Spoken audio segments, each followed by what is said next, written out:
Truck On. Jason et Jean-Michel, deux passionnés de truck. Ils ont une opinion sur tout. Ils aiment faire connaître l'envers de l'industrie. L'un, c'est la mécanique. L'autre, c'est le service à la clientèle. Truck On. Truck On. Podcast numéro 106. Jean-Michel Pouliot, considère-toi comme salué. Ben merci beaucoup, M. Jason. Pareillement, de votre côté. Comment ça va? Ça va super bien. En forme? Oui. Hey non, mais on est-tu gâtés? Ben, je trouve que oui, moi. Calvin, ces gars. Température, là, sérieux, là. Puis là, ceux que le piscine n'est pas hiverné, puis que le set de pesos à la galerie, puis là, c'est le temps, ce week-end-là. Là. Tu parles de toi, là? Oui. OK, tu parles de toi. Je suis en train de me parler, mais pour vrai, je suis dans cette situation-là. Mais ça va être dur, en fin de semaine. Il annonce, au moment qu'on enregistre le podcast, on est vendredi le 3 octobre. Ça va être dur. Il annonce 24 puis 25 degrés. Ouais. Ça va être dur de dire on ferme tout ça, là. Moi, ça va être plus, on en débouche une puis un autre, puis on part le barbecue, puis on part le thermopompe. Je sais que c'est... Ben, le barbecue, moi, il reste là. Ouais, à l'année, là, quasiment. Presque.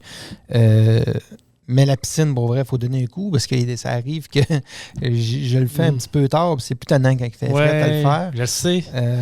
Puis la même chose pour le set de patio. Là, bon, probablement que je vais le laisser dehors en fin de semaine, là, parce que comme tu dis, là, je le vois là, présentement, là, 25 beau, dimanche, là, pour vrai, là, on va en profiter. Absolument.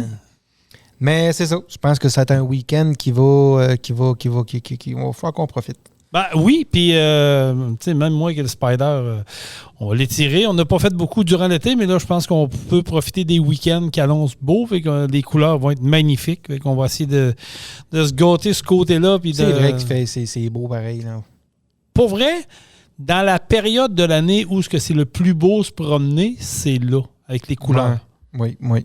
Mais je vais être rabat-joie parce qu'on sait qu'un coup que tu as été couleur et une bu, on s'en va vers l'hibernation d'hiver. Ben, souvent, là, on parlait là, d'hiverniser nos choses. Ouais. Souvent, moi, je fais ça dans le week-end d'Action de grâce. Oui, moi aussi. Week-end long, c'était mi-octobre, dans ce coin-là. Puis c'est un bon timing. Mais c'est ça. Il ne fait pas tout le temps beau. Non, c'est ça. Moi aussi, je vais checker la météo à long terme là, parce que le spa, je l'ai vidé, il reste à le fermer final, vider les tuyaux, tout le kit, le labrier final. Ça, tu prends une balayeuse, toi, tu prends une shop-vac. Oui, monsieur. C'est ça. Pas vrai, moi, quand j'ai acheté le spa, non, je recommence. Quand ma blonde a acheté le spa, parce que c'est son spa. Le deal, c'est j'achète un spa, tu t'en occupes. Ah, OK. Fait que c'était ma crainte de hiverniser ça, puis je connaissais pas ça. Ouais. Mais le gars, quand il est venu nous installer ça, puis il m'a fait un petit cours en un, il m'a dit, regarde, tu vois, Jason, c'est très facile, tu fais ça, tu refais ça 2 fois. Tu leur fais un autre coup. Puis il dit, t'es sûr que tu n'auras jamais de problème. Et je le regarde, certains, là, vous êtes, oh oui, je suis capable de faire ça. Oui, hein, n'importe qui est capable de faire ça, mais tu le fais 2 fois. Okay. T'assurer d'assécher comme il faut tes tuyaux. Ouais, c'est OK. Ça. Puis ça va faire notre quatrième été, là, qu'on s'en est servi. Puis jamais eu de trouble. Bon. Fait que... non, c'est ça. C'est la shop-vac, on la collecte, on se trouve une petite boisson en attendant. Fait que, grosso modo, ça prend 2 heures faire ça. Tu sais, on prend le temps comme il faut, parce que si tu sautes des étapes, là, c'est sûr que si tu t'amènes avec des problèmes, peut-être éventuellement, mais... C'est des étapes qui peuvent coûter cher si tu les fais pas comme ça. Oui, puis on sait que les spas, il y en a qui ont des problèmes. C'est surtout quand ça gèle, les tuyaux pètent, puis là, ou la pompe, il reste de l'eau dedans, puis c'est de la grosse marde. Mais bon, écoute, c'est ça. Fait que oui, profitez du beau temps, profitez de ce qui reste avant de s'hiberner pour l'hiver, sortir les garages de toile, les terres d'hiver. Me semble que c'est Urk. Sortir le linge d'hiver, sortir les soutes pour les enfants. On est donnant, hein, mais... On va aller par là pareil. Oui, mais il y a quand même des belles activités l'hiver, pour vrai. Ouais. Je déteste pas l'hiver. Comme aller pelleter, souffler.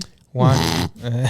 Je me fais ouvrir, là, mais là, oui, il reste du pelletage manuel à faire, c'est clair. Là, mais toi, avec tes jeunes enfants, tu t'amuses. Je veux dire, le motoneige, le 4 roues, tu sais, les jeunes trippent. On fait du côte à côte aussi, dans les trails, puis tout, on se promène. On a du fun pareil. Tu as des jeunes en bas âge qui aiment ça, puis qui suivent le père. Tu as tout le temps été actif, toi. Ouais. C'est 3 gars, 10 ans, 8 ans, 5 ans. Fait que, puis ils trippent bébelle à moteur, eux autres aussi. Ça, c'est... Hein? Quand c'est pas le skidoo, comme tu dis, quand c'est pas le skidoo, c'est côte à côte. 4 roues, côte à côte. Sinon, on va glisser, on va jouer dans le neige. Ah, ouais, c'est ça. Fait que, non, on s'amuse. Non, mais c'est plaisant, c'est correct. Mais moi, j'ai déjà été un gars d'hiver dans le temps, quand j'étais jeune et fringant. Maintenant, on dirait que je suis rendu vieux et pantouflard. On ira en Floride. Ouais, mais tu sais, moi aussi, je vieillis tranquillement pas vite. Puis, je m'aperçois que oui, plus que je vieillis, moins j'aime le froid. Ouais. Plus j'aime le luxe, dans le sens que m'en allant en skidoo à -20, ça me tente moins qu'avant. Quand j'avais 25-30 ans, pas de stress avec ça. Ça me dérangeait pas pantoute. Ouais, c'est ça. Là, ça me tente un petit peu moins. Fait que c'est là que l'utilité du côte à côte avec la petite cabine chauffée. Oui. J'étais en coton ouaté là-dedans, il fait -20, ça me dérange pas. Puis on décolle, puis on va se passer un après-midi dans les trails. Jusqu'à temps que tu te pognes d'un fossé. Oui, c'est déjà arrivé. Ah oui. Mais c'est ça. Non, c'est le fun pareil. Mais oui. En tout cas, il y en a qui c'est des mordus d'hiver. Là. Je sais que c'est déjà commencé, tu vois les motoneiges se préparer tranquillement, tout ça. Mais moi, comme je te dis, possiblement en vieillissant, ça, là, pour moi, là, pour vrai, c'est les plus belles températures. Ben moi aussi, j'haïs pas ça. Tu sais, le jour... La nuit, c'est frais, mais le jour, il fait super beau. C'est un 23 degrés, 22 degrés, pas trop de vent. C'est pas trop chaud. J'haïs pas ça. Puis comme je vous disais, en fin de semaine, 24-25, il va y avoir de la moto sur la route, il va y avoir du spider sur la route, il va y avoir du décapotable sur la route. Des chars. Des chars sport. Il y a une vague de chars sport. C'est moi ou bien il y a une recrudescence cette année que j'avais moins vu avant. T'as peut-être moins remarqué dans les années antérieures. Mais je suis allé me promener, moi, en fin de semaine passée, en spider avec ma blonde. On est allé dans les équerres à Stoneham, Tewksbury, par en arrière. Ouais. Puis, j'ai vu des chars sport, j'ai vu du Nova SS, j'ai vu des Chrysler, j'ai vu des vieux Ford Mustang, j'ai vu des modèles que calme, y a-tu un expo quelque part? Non, c'est le monde qui sortait le vieil bébelle, puis pas de la cochonnerie, là. Tu vois que les gens ont encore cette fibre-là. Ben, c'est le fun. Moi aussi, j'en vois souvent passer. J'en possède moi-même. J'ai manqué de temps vraiment cette année pour me promener en char. Je viens de les sortir là, pour dire que je vais me promener un petit peu pour les faire bouger un peu. Les faire bouger avant de les réentreposer. Mais c'est ça, c'était un trip. Là. J'ai vu passer un beau Beaumont ici, il n'y a pas tellement longtemps. Là. Une belle machine à part de ça. C'est possible. C'est possible, hein? C'est vraiment possible. Mais pour vrai, je vois qu'il y a des gens, puis même des jeunes, j'ai l'impression qu'ils ont, je ne sais pas s'ils ont pogné la piqûre de ça, mais des jeunes, une vingtaine d'années, là, qui vont faire de la restauration de véhicules eux-mêmes, où ils vont s'en trouver un qui est quand même très bien potable, puis qui vont s'amuser avec ça. Ouais. J'aime ça, moi. Mais souvent, c'est une passion qui se passe de père en fils, ou de génération en génération. Parce que moi, j'en vois, là, quand je me promène, par exemple, avec mon vieux char, j'en vois des jeunes qui me regardent et qui trippent, mais ils connaissent rien de ça, là. Tu sais, c'est pas comme ma génération. Non, c'est clair. Que j'ai vu mon père avoir des vieux chars, puis des Duster, puis des Transam, puis ces affaires-là, mais là, on voit moins ça, on en voit moins. Là. C'est des beaux moteurs à travailler. Quand tu rouvres le haut de ton Beaumont, je regarde le moteur, je dis, tout est accessible. On s'entend là, que c'est de la belle mécanique du temps. Quand tu compares aujourd'hui, tu ouvres un haut d'un char moderne, tu dis... Y a-tu un moteur là-dedans? Tu vois rien que du plastique par-dessus, puis c'est incroyable. Tu vois un bouchon de temps en temps, même la batterie souvent est en dessous du dash, elle n'est pas accessible. C'est quelque chose. Hein? Oui, ça l'a changé. Mais j'aime ça, de voir que des jeunes sont passionnés de véhicules antiques encore, puis que les chars, comme le Beaumont que tu as, mais tu sais, comme je te dis, je vois des Camaro, je vois des Z28, je vois des Transam, je vois des Mustang. C'est quoi, j'ai vu mon voisin, lui, un Roadrunner. Okay. Un Dodge Roadrunner orange. Il est d'origine. Hein? Quand il sort, moi, je suis dans la maison, j'entends. Je sors dessus sa galerie. On va aller voir. Bernard a sorti son char. C'est magnifique. Puis avec les couleurs, on dirait que d'automne, comme on a là, c'est encore plus joli de voir ça dans le décor. Mais bon, ça, c'est une fibre à moi. Là. Hey, je vous rappelle que Truck-On est présenté par Pro Diesel Bellechasse Rive-Sud. Nous sommes la référence en mécanique de véhicules lourds. D'ailleurs, si vous avez des besoins quelconques, on est là. Appelez-nous, 418-291-2344. Appelez-moi 581-309-5659. On fait de la mécanique de véhicules lourds, on fait du diagnostic, on fait des troubles durés, on fait des reprogrammations d'ECM. Comme Jean-Michel nous l'a expliqué l'autre jour, on est rendu avec un programmeur analyste, non, programmeur d'ECM, un gars qui c'est une bolle là-dedans, Stéphane, pour vrai. Oui, en réalité, c'est un ingénieur en technologie automobile. C'est ça, c'est ça le terme. Fait que c'est ça. On a notre personne ressource à l'interne. Fait que oui, on faisait de la programmation avant aussi. Mais là, c'est beaucoup plus facile de régler les problèmes puis de s'adapter aux clients avec Stéphane sur place. Mais parce qu'il fait... Écoute, quand tu sais que tu as un gars qui a travaillé là-dedans, qui connaît, qui peut jouer avec ça, ben ça, c'est comme tu dis, on sauve une étape, là. Puis souvent, on va sauver bien des affaires pour le client qui va être très content. Puis si vous avez des questions, vous avez des choses à nous apporter, des problèmes, faites-nous confiance. On est là pour ça. Puis peu importe d'où vous venez. D'ailleurs, on a des clients d'un peu partout au Québec. Ça, c'est plaisant de voir ça. Fait que, n'hésitez pas, allez voir notre page Facebook, notre site Internet. Toutes les informations sont là. On a une équipe dédiée à la cause. Puis on s'occupe de vous de A jusqu'à Z. Puis on ne vous laissera pas dans le pétrin. Même si vous êtes brisé plus tard, il y a un problème rattaché à ça. Vous nous rappelez, on recédule ça, puis on répare. Puis c'est garanti. Il n'y a pas de stress avec ça. D'ailleurs, tant qu'à parler de mécanique, Jean-Michel, est-ce que la mécanique d'aujourd'hui, là, c'est sûr qu'on parle des nouveaux trucks, là, qu'à 2024 et 2025 et plus, dans l'électronique, selon toi, est-ce que ça va devenir plus en plus compliqué faire de la mécanique de ce type de moteurs-là qui sont en train de développer? Parce que, tu sais, on parlait de vieux chars tantôt. C'est une mécanique de base. Dans le temps, on avait des moteurs qui étaient plus faciles de taponner. Mais là, aujourd'hui, tu regardes ça, tu te dis, ouais, beaucoup d'électronique là-dedans. Là. Ben, compliqué, oui puis non. Oui puis non. Ça dépend, on compare avec quoi. C'est sûr que si on prend une technologie d'il y a 20 ans et on compare avec aujourd'hui, il y a un gros gap. Oui, c'est plus compliqué, mais tu sais, comme exemple ici, ben là, on évolue avec ce qui s'en vient, on évolue avec ce qu'on a sur le marché de nouveau année après année. Fait que finalement, c'est pas tant plus compliqué. Il y a des petites nouveautés à chaque année. On s'adapte à ça, puis c'est quand même relativement simple. Mais quelqu'un qui prend un moteur, comme tu disais tantôt, d'un muscle car, puis qui compare avec un moteur d'auto aujourd'hui, c'est clair que c'est complètement deux choses, puis c'est beaucoup plus compliqué.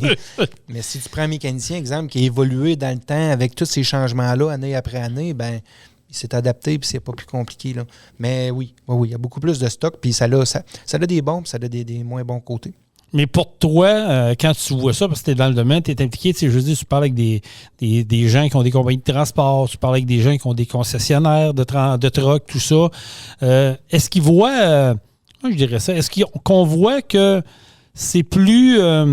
pour le client, c'est plus compliqué. On va parler de système d'antipollution. Là. On ne se comptera pas de mentir. Que ce soit le système d'antipollution ou que ce soit, exemple, le système électronique du moteur, tout ce qui est sensor, les capteurs, ces affaires-là. Bon, ben, un capteur qui fait défaut de temps en temps, c'est normal. Puis ça en prend des capteurs. Là, ça aide l'ordinateur à gérer le moteur. Mais quand il y a un check engine, ben, c'est relativement plus simple. On se connecte, on voit le check engine, on a une piste. Ça ne nous dit pas exactement où est le problème. Ça nous piste à savoir qu'est-ce qui fait défaut. C'est-tu le senseur, c'est-tu le filage? Rendu là, il faut faire le diagnostic. Mais la problématique de ça, c'est pas qu'il y a plus de senseurs ou qu'il y a plus de filage. La problématique, c'est vraiment la qualité des composantes. C'est vraiment le filage qui est trop petit. Qu'idéalement, il faudrait qu'il soit un petit peu plus gros, des fois un peu mieux protégé, parce que là, le filage frotte ensemble, il y a des fils qui coupent, ou le verre de gris, le calcium peut intégrer la couette de fil. Les fils sont rendus très minces, très petits. C'est ça qui est problématique, fait que ça brise plus souvent qu'avant. Mais c'est justement, est-ce que c'est parce que les camions sont conçus pour être plus du côté américain où ce qui fait beau pratiquement tout le temps? Ou c'est parce que, tu sais, je veux dire, on a vécu le même problème dans le récréatif à un moment donné. Je pense que c'est peut-être un mélange des deux. Le mélange d'entre, oui, sont construits pour probablement pas pour avoir les hivers qu'on a ici au Québec, puis aussi pour sauver des coûts.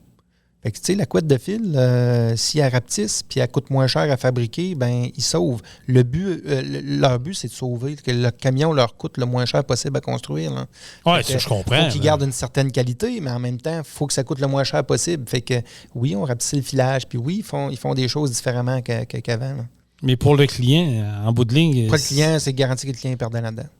Oui, tant qu'à moi. Ben oui, c'est clair. Non, je suis d'accord avec toi, je suis dans ton équipe. Parce que pour parler avec des clients qui arrivent ici, des fois avec des problèmes justement de capteurs, puis il dit mon truc a codé 2-3 fois, je suis tombé en déraille sur le bord de la route, j'ai été capable de me rendre ici. OK, Puis là, nos mécaniciens viennent nous voir et disent « Ouais, on a lu le truc, il y a eu 47 codes de capteurs là, puis il y a eu 28 codes de ce capteur-là. » c'est ça. C'est des capteurs qui sont entre eux, mais c'est-tu le capteur, comme tu dis? Ça peut être le filage, ça peut être le capteur. Tu sais, c'est là qu'il faut diagnostiquer. Puis, fait que ça prend de la patience. C'est ce que je dis souvent à la clientèle. Tu sais, quand on tombe avec un trouble électronique, là, ça, c'est... Ben, la technologie, elle a changé, elle a évolué beaucoup. Tu sais, comme on le disait, si on prend un vieux moteur qui avait 5 sensors sur le moteur, c'était beaucoup moins compliqué de trouver un problème. Mais maintenant, il y en a beaucoup plus de sensors, parce qu'il y a plus de technologie, plus de performance, il y a plus de tout. Fait que plus d'économie de fuel qu'il y a 20 ans. Fait que tout ça ensemble fait qu'il y a plus de composantes, il y a plus de vaisselle autour du moteur, puis il y a plus de filage, il y a plus de sensors. Puis fait que ça joue là-dedans. C'est ça. Ça joue là-dedans. Fait que comme tu dis, le client est un peu perdant. Mais la bonne nouvelle, c'est que les mécaniciens suivent des formations pour justement être up-to-date. Parce qu'on n'a pas le choix. On n'a pas le choix de suivre des formations. Il faut suivre l'évolution. Suivre la technologie qui avance très rapidement. Là. Oui, très, très, très rapidement. Ça, je vous dis qu'on a la chance d'avoir chez ProDiesel la spécialité de ça. C'est fait du diagnostic. C'est notre force beaucoup là-dedans. Oui. Quand on a des troubles d'ECM, vous le savez, mais c'est des problèmes d'urée. On en a beaucoup. Puis des problèmes d'urée, on ne se comptera pas de menterie. Là, pour parler avec beaucoup de personnes qui font de la route, ils me disent toutes la même affaire. Crise de cochonnerie. C'est toujours en strack. On est toujours brisé. On est toujours mal pris avec ça. Ben ça, c'est une autre affaire qu'on est capable de corriger. Ouais. On est capable de travailler pour aider le client qui arrête d'avoir des problèmes.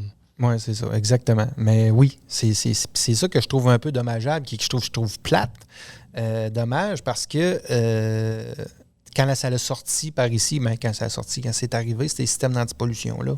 Il y a eu une évolution aussi. Là. Ça a commencé avec la valve GR, puis après ça, DPF, après ça, l'urée, ces affaires-là. Mais c'était problématique au début, il y a 15-20 ans, puis ça l'est encore. Ça n'a pas évolué. Ça l'est encore aujourd'hui. Ça veut dire que, oui, il change le système évolue, mais est toujours aussi briseux. Tu comprends? C'est ça que je trouve tannant. C'est que, oui, évoluer, changer votre système, mais rendez-les donc fiables une fois pour toutes. Ouais. C'est que là, tout le monde a du trouble avec ça. Puis, en général, c'est pas la première année, ni la deuxième année, ça suit après. Mais il y en a que, oui, c'est la première année, puis ça bug, puis par chance qu'ils sont garantis, là, en général, dans ces délais-là, mais c'est pas plus fiable qu'avant. Non? C'est pas plus fiable qu'il y a 15-20 ans. Fait que c'est ça qui est tannant. Mais tu vois, en Europe, je pense, j'ai vu passer ça sur les réseaux sociaux, puis il y a quelqu'un qui me l'a confirmé. En Europe, ils ont abandonné le système d'urée parce que ça devenait problématique au niveau... ça, nos Français pourront nous corriger parce qu'on sait qu'on a des Français qui nous écoutent, mais je sais qu'il y a eu une grosse guerre. Je suis pas sûr de ça. Peut-être faire une recherche, mais je sais que ça a brassé beaucoup. Il y a eu des grosses manifestations là-bas, puis il y a des compagnies qui se sont plaintes au gouvernement parce que ça coûtait énormément cher, parce qu'il y a beaucoup de trucks qui partaient en réparation très longtemps, trop longtemps, perdaient des frais et tout ça. Puis je sais que ça a brassé en Europe à cause de ça. Puis je pense qu'on l'a légiféré ou en ce qu'on a apporté des modifications à la réglementation parce que ça devenait... Écoute, ça avait plus de sens. C'est comme des compagnies perdaient beaucoup, puis ils perdaient des chauffeurs parce que les chauffeurs étaient tout le temps brisés. Hein. Mais l'urée est encore obligatoire en Europe, ces véhicules, je te confirme. Oui? Ouais. Parce qu'il y a eu de quoi? Il y a eu une réglementation, il y a eu une législation, je ne sais pas trop, mais je sais que ça a brassé. C'est toujours présent, obligatoire sur les véhicules diesel récents en Europe. Fait que c'est encore là, puis ça rentre en vigueur en 2014. Cette loi-là? La norme Euro 6. OK. Ouais. Mais je sais qu'en tout cas, nos Français qui nous écoutent pourront peut-être venir... nous expliquer qu'est-ce qui s'était passé, mais j'avais vu passer des articles. J'ai déjà entendu parler aussi de ça. Que ça brassait là-bas. Oui, mais j'avais pas eu vent que c'était complètement arrêté. Là. Parce que, on se dit, là, oui, je peux comprendre au niveau de l'environnement, tout ça. Les moteurs ont évolué, ça pollue moins, les fluides. Oui, ça reste que c'est un peu archaïque pour d'aucune personne, mais il reste que, si je veux dire, les moteurs, maintenant, sont pas mal plus performant, pas mal mieux ajusté. Je veux dire, oui, ça prend un système de même, mais si tu es toujours arrêté, puis ça te coûte 15 puis 20 000 à chaque 6 mois, il faut que tu rentres au garage pour réparer un système de même. Ça commence à être tannant pour une compagnie de transport ou un simple camionneur qui travaille pour gagner sa vie. Oui, exactement. Mais tu sais, ils font ça, oui, pour diminuer la pollution. Mais ça finit que ce qui sort au bout du tuyau est cancérigène. Ça pollue peut-être moins, c'est peut-être mieux pour la planète, mais c'est cancérigène pour nous autres. Fait que... Oui, des fois, j'ai l'impression qu'on fait ça pour se donner juste bonne conscience. C'est mon opinion, moi. Là. Ça vaut ce que ça vaut, là, mais bon. Mais bref, pour dire que si vous avez des problèmes, appelez-nous. Ça va nous faire plaisir de s'occuper. Puis d'ailleurs, Truck-On, également, on est le podcast officiel de la FECCLQ. La saison de course est finie. On en parlera tantôt vers la fin du podcast. Là. Il y a des rumeurs, beaucoup de rumeurs pour 2026. Oui. On va vous en parler tout à l'heure. Jean-Michel, le fiasco de Saclic a fait beaucoup jaser. Ben, c'est pas terminé encore. C'est pas terminé d'ailleurs. La commission Galant qui ont pris ça en main. Puis, on a vu de tout et ça. Pour ceux qui ont suivi ça un petit peu, là, c'est ça. Ils ont des blancs de mémoire. Là. Ils ont tous des blancs de mémoire, puis ils se rappellent plus de rien. On dirait qu'ils renaient chaque matin, ces gens-là. Fait que c'est ça. On va voir ce que ça va donner. Ils vont conclure quoi de ça? Mais clairement qu'il y a eu des manques à plein de places, puis qu'il y en a qui n'ont pas fait le job. Puis là, où est-ce que tu t'en allais? Ben écoute, parce qu'hier, on a vu passer ça sur le fil d'actualité. Ils n'ont pas trop parlé, ils n'ont parlé un peu, là, mais c'est du côté du Santé Québec qui ont finalement mis sur pause les dossiers de virer tout numérique.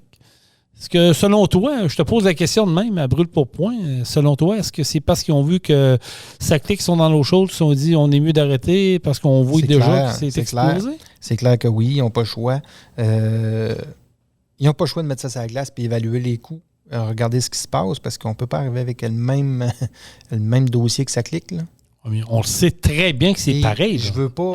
Oui, puis je ne suis pas sûr de mon information et de ce que je vais dire, mais je vais le dire pareil. Là. Ah oui, mais regarde, c'est vrai que je fouille à l'instant. On n'a pas la vérité infuse, on jase. J'ai vu, il y a plusieurs mois, que on voit Santé Québec, la firme qui s'occupe du site web, de faire ce site web-là, était la même que Saclic.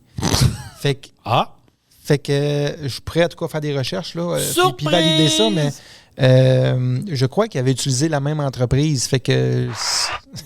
Oui, non, c'est ça que je vais faire. Incroyable. Mais ça, c'est notre super Québec. Hein? On est surpris de ça, Jason? Non, on n'est pas surpris, mais.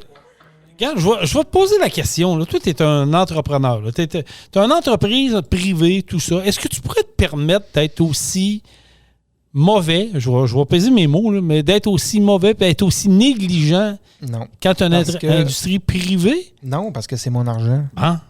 Tandis qu'eux font ça avec l'argent des autres. Mais pourquoi qu'on se le permet?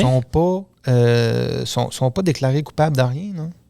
Fait que quand même qu'ils perdent X centaines de milliers avec une décision, ils se font jamais taper ses doigts. Il n'y a pas de problème. Fait que... C'est un peu ça, l'affaire. Là. Mais c'est rendu du grand n'importe quoi. Là. Fait que oui, je comprends. Là. Ça les dérange beaucoup moins. Là. Mais c'est notre argent. Je veux dire, ils devraient gérer ça comme une entreprise privée. Est-ce qu'on est rendu à un point, Jean-Michel, où on devrait tirer la plug sur tout ça, là, puis envoyer tout ça au privé?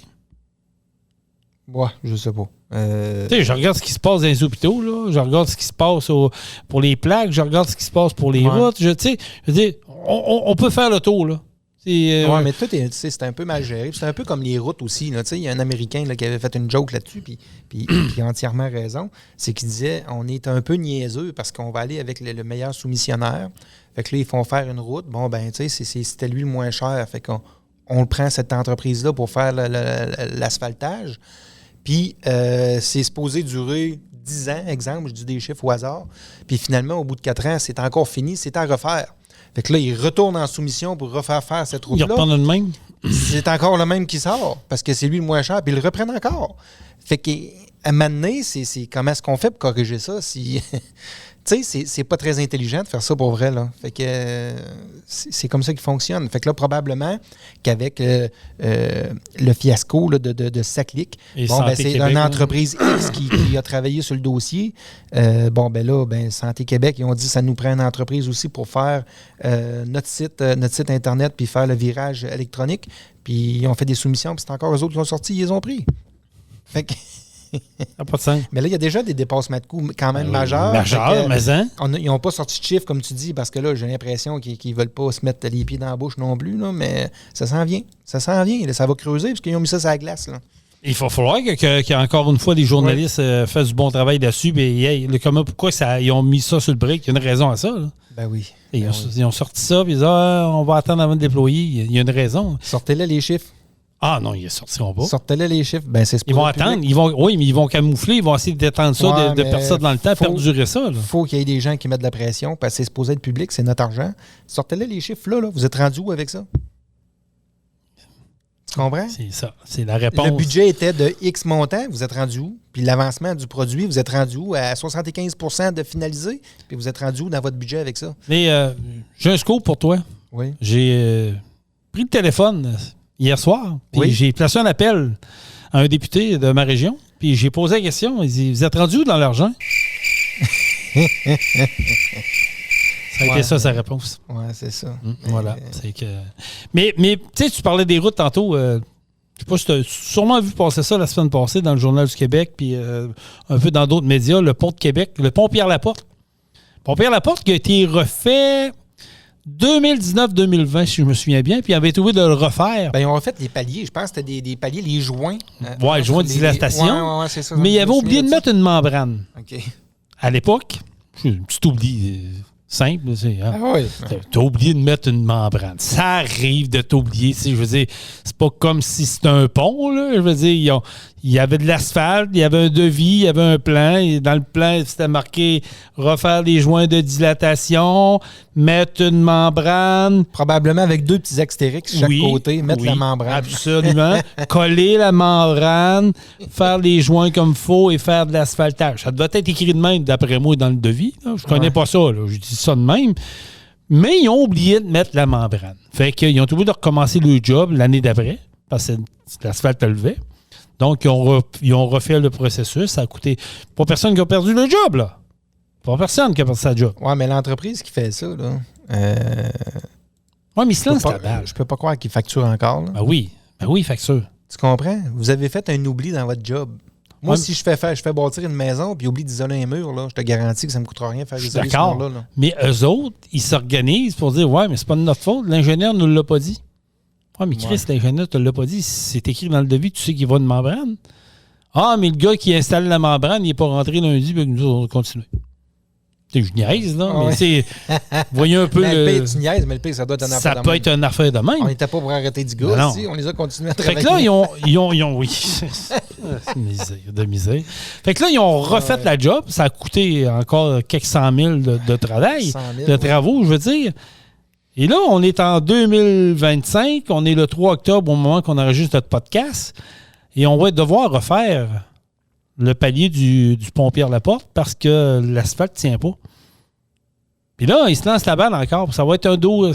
En 2030 ou 32, ils ont dit qu'il faut qu'ils refassent au complet. Au complet, là. Ça vient d'être fait. Ça a coûté des millions et des millions et des millions. Tu te dis, à un moment donné, là, pourquoi qu'on ne fait pas comme ailleurs dans les grandes villes qui ont des beaux ponts, qui sont fiers de leurs ponts, ils mettent du monde à temps plein là-dessus? Mettez 5 gars à temps plein. Oui, mais ils peuvent pas le faire en béton. Non, tu peux pas. Ça, un pont, ça, je vais y défendre. Un pont, tu peux pas à cause de la condensation au-dessus des rivières, tout ça. Je pense que le béton, à moins qu'il y ait une recette qui existerait, là, mais on m'a déjà expliqué ça. Puis ça, je suis correct, je le comprends. Je suis pas connaissant là-dedans. Mais il reste que, je veux dire, il se fait des ponts ailleurs dans le monde. Là. Ah oui, mais... Je veux dire, t'es capable de faire... Puis là, on me dit, tu peux pas mettre plus que d'épaisseur d'asphalte sur un pont parce que ça calcule le poids, fait que ça enlève un poids de charge, ça rajoute... Faites de quoi? Je ne sais pas. Il y a peut-être un bitume qui existe, qui va être endurci, qui va faire plus longtemps. Ils refont l'asphalte, puis 3 mois après, il y a des vallons, il y a des crevasses, ça décalote. Ça n'a pas de bon sens, mais personne n'est responsable. Non, c'est ça. C'est triste un peu, là. Mais pour revenir à notre dossier de Québec Santé, comment tu penses que ça va finir? On jase demain. Je sais pas. Puis je souhaite que ça finisse d'une belle façon. Est-ce que tu penses qu'il y a des gens qui vont perdre le job? Je pense pas, moi. Non? À Saclay? Avec Saclay. Est-ce qu'il y a du monde qui va perdre le job? À part Éric Kerr qui s'est fait démis de ses fonctions, mais il est encore sur le payroll, là. Oui. Puis il a changé de poste certaines personnes, comme la Guilbeault. Il a changé de poste certaines personnes qui étaient qui avaient travaillé sur ce dossier-là. Mais pas plus, là. Il n'y a personne qui est en train de se barcer chez eux, là. Non, ça n'arrivera pas. Fait que non, ça n'arrivera pas. Fait que je trouve ça plate. À part qu'on bouge, les citoyens bougent, puis que la CAQ, on sorte ça, là. Oui, mais tu vas mettre quoi? Tu vas mettre le PQ? Ben, je ne sais pas encore. Tu sais, je regarde. Vrai, ce matin, il est sorti. Les sondages. Ce matin, il est sorti un sondage. Tu as vu là, que la CAQ, même avec le remaniement ministériel qu'ils ont fait, ils n'ont pas bougé. C'est le statu quo, il n'y a pas personne. Il y a le Parti conservateur d'Éric Duhem qui a gagné 4 points. Le PQ a perdu 2 points, puis les libéraux ont perdu 2 points. À matin, si on vote, là, c'est des sondages, justement, mais si à matin, on irait voter, toi puis moi, là, aux élections fédérales, provinciales, c'est-à-dire, excusez-moi, ben la CAQ, il y a juste 2 % qui se séparent avec les conservateurs d'Éric Duhem. Là. Ça commence à être serré. Là. Le monde commence à se réveiller tranquillement, pas trop vite. Là. Mais c'est long. C'est long avant que le monde ne se réveille. Ouais, ça n'a aucun bon sens. Aucun bon sens. Je sais que c'est triste. Puis moi, c'est comme je dis, puis je le répète, puis je ne suis pas gêné de le dire, moi, je pense qu'on devrait redonner aux municipalités leur pouvoir devraient avoir. Ça veut dire gérer les affaires à eux autres avec les montants d'argent qui vont avec, puis laissez-nous gérer nos municipalités. Puis pour le reste, ben, donnez ça au privé. La SAQ, donnez ça au privé. Les hôpitaux, donnez ça au privé. Puis qu'il y aura une saine compétition, on va être gagnant. Ben moi, les hôpitaux, je suis pour ça. Là. Ben, moi aussi. Oui. Les hôpitaux, je suis pour ça. Tu sais, je veux dire, à un moment donné, il faut que ça soit payant pour nous autres. Puis il faut qu'il y ait une saine gestion. Ben, c'est ça, mais tu sais, pourquoi garder une formule qui ne fonctionne pas, là? Ils s'entêtent à garder des formules qui ne fonctionnent pas. Changez-la, votre formule, changez de méthode de faire. Parce qu'on engraisse la machine, on engraisse des ennemis. On le sait comment que ça marche, là. Tu sais, Nino Zambito, il sort publiquement. Il en parle un peu partout. Mais il dit là, comment que c'était corrompu dans le temps et que ça n'a pas changé. C'est juste la façon de faire qui a changé. C'est ça. Ah non, ça n'a pas rapport. Hein. C'est comme ça. En tout cas, j'ai vraiment hâte de voir qui sera imputable de ça et comment que ça va finir ce dossier-là. Mais il faut que tes journalistes tiennent ça serré. Là. Moi, j'ai peur que ça tombe dans l'oubliette, là. On est bon là-dedans. Ouais. On va se faire endormir avec un autre scoop, avec d'autres choses, puis on va oublier le saclic. Malheureusement, tu as raison. C'est souvent ça qui arrive. Puis notre ami Rocky, comment il s'appelle? Fitzgibbon. Non, il y a Fitzgibbon qui lui il est mort de rire, il était à la chasse au canard, à Perdrix, à l'Orignal, il est mort de rire. Mais non, Rocky Legault, là, François Legault, excusez, je cherchais son nom, qui se décrit comme un Rocky. Qui va revenir. Ouais, pour vrai, là, mais d'après moi, il n'a pas vu Rocky 6 parce que. Non, pour vrai, là, il ne reviendra pas. C'est le sentiment que j'ai. Il faut que ça arrête. C'est triste, là. Je sais que c'est tous des êtres humains, puis c'est toutes des personnes, puis je comprends ça. Là. Mais à un moment donné, il faut arrêter. Puis peut-être un pas, 2, 3 pas de recul, dire, regardons, OK, on va emmener du privé plus, on va essayer de gérer des finances comme on va gérer une entreprise. Oui, parce que là, ils ne trouvent personne pour gérer notre gouvernement, ils ne trouvent personne pour gérer notre argent de la bonne façon. Ah non. Fait que maintenant, on fait quoi? On travaille toute la gang, puis on paye tout de l'impôt plus qu'ailleurs. Ben oui, les taxes. Puis finalement, notre impôt va où? Il y a quel pourcentage qui est gaspillé, qui va dans les poubelles, en réalité? Il ne faudrait pas qu'on le sache, parce que je pense que la révolte commencerait. Pour vrai, là. Moi, je ne sais pas s'il y aurait une émeute. Non, mais je ne dis pas qu'il y aurait une émeute. Ben, même une révolte, je veux dire. Ça, un moment donné, là, il va falloir que ça arrête. Là. Mais ça, je vais donner raison à quelques personnes qui, sur les réseaux sociaux, s'en donnent à cœur joie depuis quelques temps, là. Les gens sont prêts à aller à la guerre. Ah oui, c'est bon, on va aller à la guerre, on va se battre. Mais quand c'est le temps de passer à l'action, non, mais c'est tout le temps facile en arrière d'un ordinateur. En arrière d'un ordinateur, c'est toujours facile. Puis en arrière du téléphone, c'est la même chose. C'est toujours facile. Fait que oui, il y a des gros parleurs sur Internet, là. Il y en a des gros parleurs, on les lit et on les voit. Mais quand c'est le temps de bouger, c'est là où ils sont pas là. Mais tu me rouvres la porte. Tu me rouvres la porte parce que ça fait partie d'un des sujets. Vous le savez, là, je l'ai dit l'autre jour qu'on n'en parlait plus de ce qui s'est passé suite à la manifestation qui était supposée d'avoir lieu, qui a eu lieu, mais que Ça n'a pas levé. Là. On va appeler un chat un chat. Ça n'a pas levé, puis pour X raisons. Là, puis honnêtement, c'est pas vrai que c'est à la faute de 2 personnes, qu'à cause de 2 personnes, ça n'a pas levé. Là, oubliez ça. C'est pas vrai. Si vous voulez les vraies raisons, là, je peux vous en dire 2 rapidement. Facile. Bon, qui arrête de taper sur la tête de du monde qui n'ont pas rapport. Non, je sais, mais 2 raisons faciles pourquoi ça n'a pas levé. Et d'un, les compagnies de transport n'étaient pas prêtes à embarquer là-dedans. Quand je dis des compagnies, des grosses compagnies, là, je sais que ça a fait chier bien du monde. Là. Mais eux autres, là, ils n'enverront pas des chauffeurs sur la route avec le logo des compagnies de transport manifesté sur la route. Voyons donc. Il n'y a pas rien que ça. C'est écrit, ça. C'est que le monde du transport va pas bien. Là. Ça, c'est l'autre affaire. Les compagnies de transport en arrachent dans ces temps-ci parce que, on connaît les raisons. Là, oui. Les coûts se font couper. Je veux dire, les tarifs, il y a des coupures de tarifs un peu partout de différentes compagnies.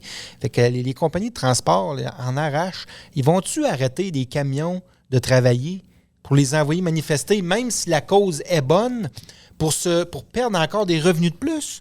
La cause est bonne, oui, mais Chris, ils ont de la misère à arriver, compagnie de transport. Là. Ils vont-tu stopper 4-5 trucks pour un matin pour aller manifester puis perdre je ne sais pas combien? Tu sais, maintenant, mais c'est ça, là. C'est ce que j'entends là, dans le partant que tu me comptes ça, là, puis t'es target dedans, là. Mais j'entends des voix en arrière là, pendant qu'ils nous écoutent dans le podcast. Ils vont être Chris, oui, mais on se bat justement pour ça. Ils n'ont rien qu'à venir nous accater, puis on se bat pour eux autres, Chris, puis ils viennent pas. Ouais, mais Jean-Michel vient de vous le dire, là. T'es une compagnie de transport qui a déjà la misère à arriver. Puis je comprends là, que ça touche tout le monde. Ouais. Mais eux autres, ils n'ont pas intérêt à aller là. Il faut qu'ils fassent virer à business. Ben c'est ça. Ils ont déjà des trucks qui virent à pas grand-chose. Là. Fait qu'ils vont aller les mettre dans le trafic pour causer du trafic. Exactement. À pas travailler. Exactement. C'est probablement que si ça irait mieux financièrement, ben probablement que ça aurait levé plus que ça puis qu'il y en aurait plus de camions. On l'a déjà vu là, il y a quelques années avec le mouvement qu'il y avait eu.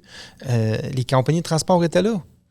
Mais là, depuis ce temps-là, ça n'a pas continué de baisser. Là. Non.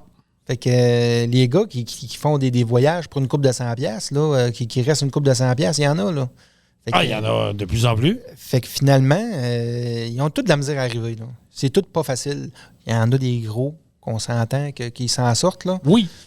Mais en général, c'est pas facile. Fait que moi, si j'aurais une compagnie de transport, exemple de 20-25 trucks, puis que ça va pas bien, j'ai de la misère, les voyages sont pas payants, je n'irai pas stoller 4-5 trucks dans le trafic, même si la cause j'aime la cause puis est bonne, je vais penser à la survie de mes employés. Absolument. Puis c'est ce que j'ai parlé avec 5 dirigeants d'entreprise avant l'événement, avant le fameux rassemblement qui a malheureusement pas fonctionné. Là. Je dis malheureusement pour eux autres parce que moi, je ne plaidais pas pour ça, mais bon, c'est un choix. Moi, j'ai parlé avec 5 personnes qui ont des compagnies de transport différentes. Puis ils m'ont tous dit la même affaire. Puis ils n'étaient pas autour de moi. Là. Je les ai parlé différemment à des moments différents dans la journée ou dans la semaine, peu importe. Puis ils m'ont tous dit la même affaire. Jason, il dit, t'es plate, c'est ce que je vais te dire, là. Mais il dit, je regarde ce qui se passe sur les réseaux sociaux. Là. On les voit. Là, je veux dire, il y a des écrits, il y a des screenshots. Écoute, on n'embarquera pas là-dedans. C'est de la haine. C'est si tu ne penses pas comme eux autres, si tu ne dis pas comme eux autres, tu es crucifié, ils t'envoient chier, ils te manquent de respect, tu es un pas bon, tu es un traître, tu es un ci, tu es un ça. Il dit, moi, je ne veux pas être associé à ça. Non. Je ne veux pas être associé à ça. Il dit, comprends-tu que moi, en tant que dirigeant d'entreprise, comme tu as expliqué, j'ai des frais, j'ai tout ça. Je n'enverrai pas, premièrement, un gars sur son chiffre. Mais si ça aurait été fait de façon pacifique, qu'il y aurait eu quelque chose de bien fait, de pacifique, qui regroupait tout le monde, que tout le monde se serait réuni d'une salle, puis il y aurait eu un itinéraire complet, puis oui, si on fait ça de même, on fait ça de même. Avez-vous des idées? Pas l'idée de 2 seuls hommes ou une idée qui confronte l'autre, puis t'es un pas bon, puis t'es un... Le monde ne voulait pas embarquer à cause de ça. Ça, c'était une des raisons qui m'a été dit et donnée. Fait qu'à un moment donné, tu fais quoi? C'était-tu organisé pour les réelles raisons? Moi, je pense que oui. Oui, il y a des gens là-dedans. Je pense qu'il y a des gens là-dedans qui voulaient faire changer les choses. Parce qu'il y a du monde qui sont sur la route à la journée longue. C'est le gagne-pain à chauffer des trucks. Puis ils vivent le quotidien. Mais c'est le gagne-pain. Oui, mais je pense pas que bloquer le trafic en 2025 ou bloquer les routes, ça soit la solution. Je suis d'accord. Mais c'est qu'est-ce qu'on va nous dire? Parce qu'on me l'a dit, on m'a écrit sur Messenger. C'est le moyen de pression? Non, ils vont me dire, ouais, qu'est-ce que tu ferais, toi? Qu'est-ce que tu ferais à des places? C'est quoi ton idée à toi? Parce que ça a été dit sur les réseaux sociaux. Il y en a qui ont fait des vidéos puis ont posé des questions à une personne en particulier. Ils disent, toi, qu'est-ce que tu ferais à notre place? Moi, je l'ai dit. C'est un peu plate parce que peu importe les moyens de pression que les camionneurs peuvent utiliser, je crois que ça met un peu... C'est la population qui paye pour ça. Que ce soit du trafic, que ce soit autre chose, c'est nous autres qui va payer pour ça. Mais... Oui, ils vont se faire entendre d'une certaine façon, mais je pense pas que le trafic, ça soit une bonne idée. Parce qu'avec le télétravail puis tout, là, regarde, tout le monde a collé malade, tout le monde a dit, moi, je travaille à la maison cette journée-là. Puis il n'y a pas eu d'impact. Il n'y avait personne dans le chemin. Puis il y a eu 15 trucks. Quand même qu'il y aurait eu 150 trucks, puis 300 trucks, là, le monde, le 3/4 ont travaillé à la maison cette journée-là, ils le savaient. Fait que ça n'aurait pas fait grand-chose à part faire parler d'une parade de trucks, là, pour vrai. Non, je comprends. C'est mon avis. Oui, puis t'as raison. Ça, je te dis, moi aussi, je suis dans ton équipe parce que je l'ai dit clairement. Ouais. Puis moi, j'ai dit, tant qu'à le faire, ben invitez donc les gens à vous joindre à vous, au pire. Si vous voulez avoir un impact, il faut que tout le monde embarque, même les automobilistes, les petits camions, les locales, tout ça. Mais... Je dis ça de même, là, ça me passe par la tête comme ça, là, sans connaître la logistique du transport là, de la marchandise. Si tout le monde va porter le voyage 2 heures en retard, ça fait quoi? Tu me crées-tu qu'il y a des épiceries qui vont manquer du stock, il y a des garages qui vont manquer de stock, il y a plein de monde qui vont manquer de stock. Puis le gouvernement va manquer de stock. Fait que... Puis on bloque pas le trafic. Puis tu comprends ce que je veux dire? Ça pourrait peut-être être... T'es dans mon équipe. Moi, j'ai dit frapper là où ça fait mal. Allez livrer vos trailers tout le temps 2 heures en retard pendant une couple de semaines. Là. Vous allez voir que ça va avoir des répercussions. La répercussion ne sera pas automatique. Ça va peut-être bien prendre 3, 4, 5 jours avant qu'on ressente ça. Mais ça va se faire ressentir. Moi, c'est ce que je pense. Il faut être intelligent là-dedans. Les manifestations des années 70-80, ça marche plus. Tu sais, je veux dire, faire chier le monde, là, prendre le monde en otage, moi, dans ma tête à moi, tu t'attires pas l'attention, tu n'attires pas la sympathie du public. Tu es contre ça. Tu es contre-productif. Mais frappe où ce que ça fait mal, par exemple. Ouais. Puis arrêtez de vous chicaner vous autres. Et moi, là, j'ai essayé d'apaiser le jeu à un moment donné. J'ai essayé de calmer le jeu sur ma page personnelle. J'ai pondu un petit texte. Oh, mais y avait-il une guerre d'ego à travers tout ça? Là? Oui, moi, je pense que oui. Mais j'ai essayé de calmer le jeu, puis ça n'a pas pris 20 minutes qu'il y en a qui sont venus mettre le grain de sel. J'ai trouvé d'enlever mon post parce que ça l'aide. Je savais que ça allait dégénérer. Ouais. Mais il y a des gens là, qui passent dans l'anonymat, là, dans tout ça, là, qui m'ont envoyé des screenshots, qui m'ont envoyé des messages vocaux, qui m'ont écrit personnellement, qui m'ont dit, Jason, c'est crime. J'ai essayé de jaser avec du monde de même, des gens qui sont impliqués dans le... Puis je me suis fait revirer sur un 38 parce que je parlais pas comme eux autres. Ouais. Qui m'ont envoyé chier. Puis c'était sur le bord des menaces, là. Ouais. Non, mais tu comprends que tu peux pas aller là. Si tu es un organisme, peu importe l'organisme, si tu organises un événement pour amener du monde avec toi... Il faut que tu fasses ça, faut que ça soit professionnel. Exactement. Si tu le fais, c'est pour ça que je te dis ça tantôt. Est-ce que ça a été fait pour la bonne raison? Moi, je pense que oui. Ça a été fait pour la bonne raison, puis ça a viré en guerre d'ego? Parce que c'est exactement... C'est là que j'ai tracé une ligne, moi, puis je l'ai dit à un organisateur. J'ai dit au téléphone, j'ai jasé avec. Il dit, moi... J'aime ça jaser avec du monde qui sont capables de jaser, mais quand ça dégénère, je débarque. Hey, on a le droit de te parler, Jason, puis de ne pas avoir la même opinion. Puis c'est justement ça qui fait qu'il y a des débats, puis qu'on est capable de jaser, puis de s'expliquer, puis de parler, puis d'avoir une discussion qui a de l'allure. Si tout le monde pense pareil, là, puis qu'on crée une discussion, que tout le monde dit la même affaire, là, c'est plate en crif, ça, là, pour vrai. Là. Mais si on a des opinions différentes, puis qu'on a des idées différentes, ben c'est là que c'est le fun de jaser. Exact. Mais si, en tout cas, s'ils ne sont pas ouverts, si ce monde-là prenne parole, puis qu'ils ne sont pas ouverts à jaser, ils ne sont pas ouverts aux idées des autres, ben ils devraient laisser la parole aux autres. J'ai été jadis une grand gueule. J'ai travaillé dans une usine, pas nommer de nom, j'ai été une grand gueule. J'étais un gars que le monde aime voir, puis quand il y avait un conflit, j'étais de tous les combats, là, puis c'était moi qui se faisais à la gueule, puis c'était moi qui se faisais détester, mais j'allais au front pour tout le monde. Ouais. Ça a fait un temps, à un moment donné, là, tu te dis, ouais, tu peux pas être de tous les combats, tu peux pas régler les problèmes de tout le monde, puis tu peux pas, il faut que tu apprennes à écouter les gens, puis j'ai appris, j'ai vieilli, j'ai maturé là-dedans. Aujourd'hui, je me sors de ça. J'aimerais ça m'impliquer, j'aimerais ça être une voix pour emmener des gens à essayer de régler un problème. Mais ça donne rien parce que si tu penses pas comme une masse, t'es catalogué tout de suite. Ouais. Ils vont te crucifier sur la place publique, ils vont dire que t'es un vendu, bon, c'est bien, tu défends ton chum, puis t'es ici, puis t'es un ça. Ouais, mais si je pense pas comme vous autres, ça veut pas dire que je suis pas bon. Puis si toi, tu penses pas comme moi, ça veut pas dire que t'es un pas bon non plus. Mais laissez faire vos guerres d'ego, puis unissez-vous une bonne fois pour toutes, puis regarde, on va au front toute la gang, là, puis on va se trouver une solution ensemble pour faire changer la voie. That's it. Moi, c'est ce que je souhaite le plus. C'est un vœu pieux, peut-être. Mais bon.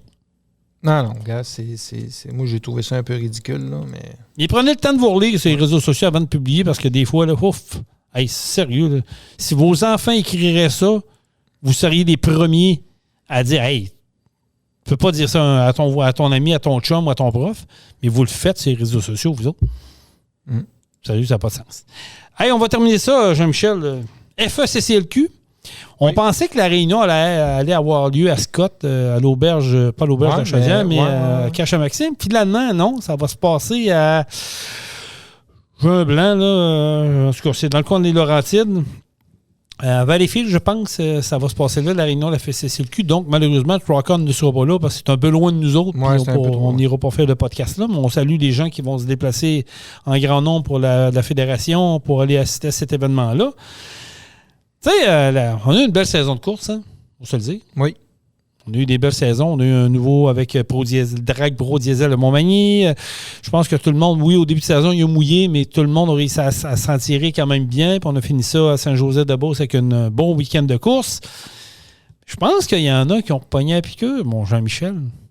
Je pense qu'il y a des anciens coureurs qu'on a tétillés un peu.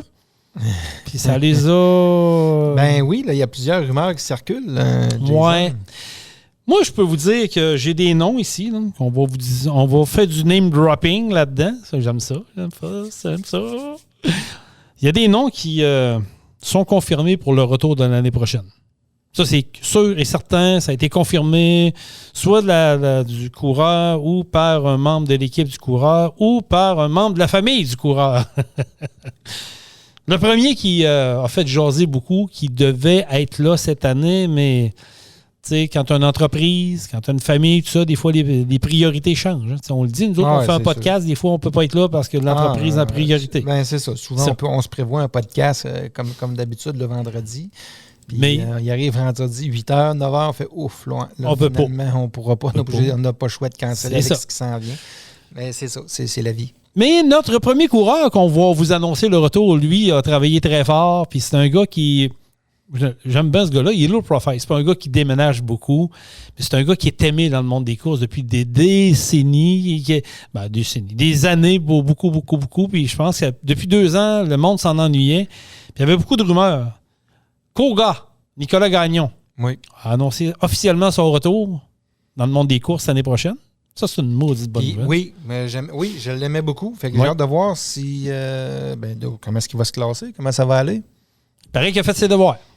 J'imagine. S'il fait un retour, il le fait pas pour être dernier. Ça a pris 2 ans pour revenir. D'après moi, il a fait ses devoirs. J'imagine que oui. Tout le monde connaît Koga, tout le monde connaît le beau camion qu'il a, les belles couleurs. C'est vraiment... C'est un bon Jack, Nicolas. Comme je vous dis, c'est low profile. C'est pas lui qui va déménager le plus, qui va déranger le plus, mais c'est un gars qui est impliqué, qui aime ça, puis il en mange. Puis on me dit que Fiston pousse beaucoup en arrière après papa, fait que un peu comme Sylvain Noël avec ses garçons, avec Vincent Noël qui fait le bobtail puis Sylvain se gardait le chargé. On pense que ça va être le fun pour le retour de Nicolas Gagnon l'année prochaine. Donc ça, c'est confirmé. C'est à moi d'une bad luck, là, mais c'est sûr il a confirmé qu'il serait là. Le deuxième, lui, on a eu l'occasion de l'avoir dans notre podcast à Saint-Joseph. Lui aussi... ça fait un petit bout qu'il est arrêté, mais je pense qu'il a pogné à piqûre solide. Il revient-tu? Notre ami Alain Lévesque, le cowboy de Bécomo, il revient. La rumeur de ce qu'on me dit, ça serait bobtail seulement. OK. Il ferait le bobtail, il ne ferait pas de charger, à moins que ça changerait dans l'année qu'il upgradait, mais moi, lui, il me l'a dit. Il me l'a dit que je reviens dans le bobtail.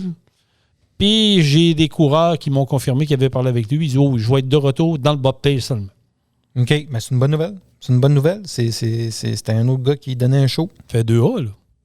C'est 2A. Fun, ça. Ouais. On revoit des gars que le monde appréciait.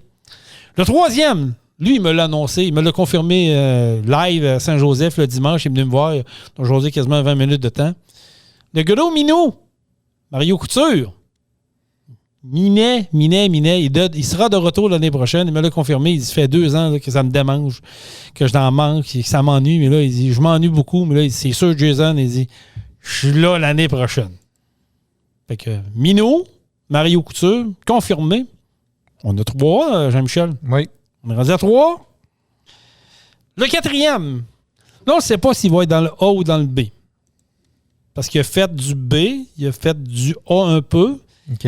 C'est un gars qui se concentrait beaucoup sur la terre battue dans les 2 dernières années. Stéphane Gosselin. Thunderstruck a annoncé officiellement son retour. Reste à savoir la classe. Ça va dépendre de l'évolution du moteur durant l'hiver. Stéphane Rock, que tu connais, qu'on connaît, notre pirate DJ à Montmagny, m'a dit, Jason, tout dépend comment on va setuper le truck cet hiver, mais je te confirme qu'on est de retour l'année prochaine pour les drags des tirs de camion. Fait que, c'est ça. On va avoir le droit à un autre A ou un B. Mais c'est ça. C'est un bon coureur. C'est à 4, maison. Le 5e, lui, c'est pas clair. C'est pas clair. Parce que là, sur sa page Facebook, il laisse aller des choses. Il lance des ballons dans les airs. Son arrière-plan de page Facebook, c'est son truck de course. Puis, on l'a reçu ici en podcast, dans le podcast spécial des fêtes l'année passée. Puis, il nous a surpris en nous annonçant qu'il avait vendu son truck de course. Puis là, on était, voyons, comment ça qu'il a fait ça? Il avait dit qu'il serait là. Je pense que ça l'a démangé beaucoup cette année. D'ailleurs, il n'est même pas venu nous voir à Saint-Joseph. Pour moi, il avait trop peur de poignet à piqûre. Mais la rumeur veut. Ça reste à confirmer, mais je vous dirais qu'on va travailler fort pour le savoir à notre partie de Noël. Martin Lalonde. Mean Machine. Yes, sir. Travaillerait sur un projet. Je vais le dire de même. Là. Travaillerait sur un projet pour peut-être effectuer un retour l'année prochaine. C'est à suivre. Pour vrai, là, si rendu à 5. Si ces 5-là reviennent, ça va être le fun. Là. On vient de changer la donne. Un peu. Oui. Parce qu'on va se le dire, dans le A, cette année, on a été gâtés. Il y avait beaucoup de coureurs de nouveau, puis il y avait les compétitions. Mais là, tu rajoutes 5 gars qui veulent venir se battre, se frotter aux autres. Ça augmente un peu le... Oui. Oui, ça va être le fun. Ça s'annonce une grosse année l'année je pense prochaine. que 2026, j'ai hâte de voir après la réunion de la FSSULQ, on s'organisera pour José Pierre-Yves Tremblay au mois de novembre pour savoir qu'est-ce qui est sorti de là, qu'est-ce qu'ils peuvent nous annoncer, est-ce qu'il y a des dates qui changent, est-ce qu'il y a du nouveau dans la réglementation, parce que ça sert à ça, la fédération, voir comment ça va s'enligner. J'ai hâte de voir, pour vrai. Puis là, nous autres, déjà en préparation pour la 2e année des drags pour diesel. Oui. Ça aussi, on attend des confirmations de date pour pouvoir annoncer ça. Annoncer ça, oui. Et ça, on vous l'a déjà dit, on va vous le répéter, Kenny est prêt. Oui, le propriétaire de l'autodrome est prêt. Puis je pense que les coureurs qui étaient présents cette journée-là, ce week-end-là, ont tous aimé le spot, ont aimé la place. Oui, monsieur. Fait que non, je pense que ça devrait être bien. Je pense que, on va dire comme on dit, Kenny est allumé comme un rond de poêle. Il est prêt. Fait que, c'est des bonnes nouvelles. Donc, 4 retours officiels, 5 possiblement. Mon chum Martin, il écoute ça, il rit. Il va dire, tiens, on va faire languir un peu les gens, mais ça serait le fun de revoir mes machines Martin Lalonde. Puis, on va voir s'il y en a d'autres qui se rajoutent dans d'autres classes. C'est jamais. Exact. Mais je sais qu'on a quand même teasé du monde beaucoup à Saint-Joseph lors du podcast. Mais Éric Bouchard, moi, je persiste et je signe. Et allez réécouter. Prenez le temps d'aller réécouter notre podcast spécial Saint-Joseph-de-Beauce et écoutez quand on parle à Éric Bouchard d'un éventuel retour, est-ce qu'il aimerait ça revenir, sa blonde, qu'est-ce qu'elle dit? Ouais. Puis pour avoir été à sa roulotte, pour avoir parlé avec sa blonde, sa famille, ils ont tout trippé, puis ils ont tout dit, là, vous nous faites revivre des émotions. Ouais. Ça, je pense que vous avez touché quelque chose. Est-ce qu'on pourrait revoir de Out là, ou dans une nouvelle version? Ouais. Ça serait le fun. Ben oui. Pourquoi pas? C'est sûr. Pourquoi pas? Question de quelques courses. On est prêt. Dossier à suivre. Dossier à suivre.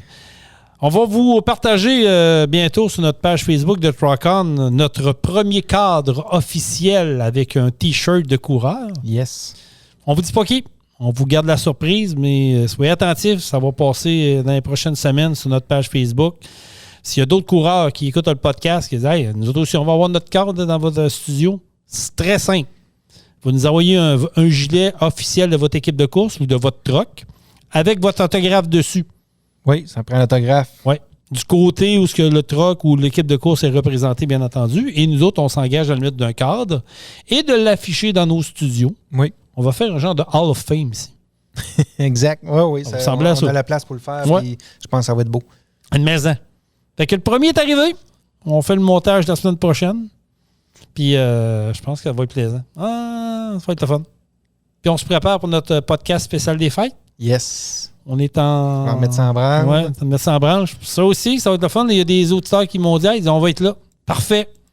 On va vous faire des annonces bientôt. Comment qu'on procède? Est-ce qu'on le fait ici? Est-ce qu'on le fait ailleurs? On va être à suivre.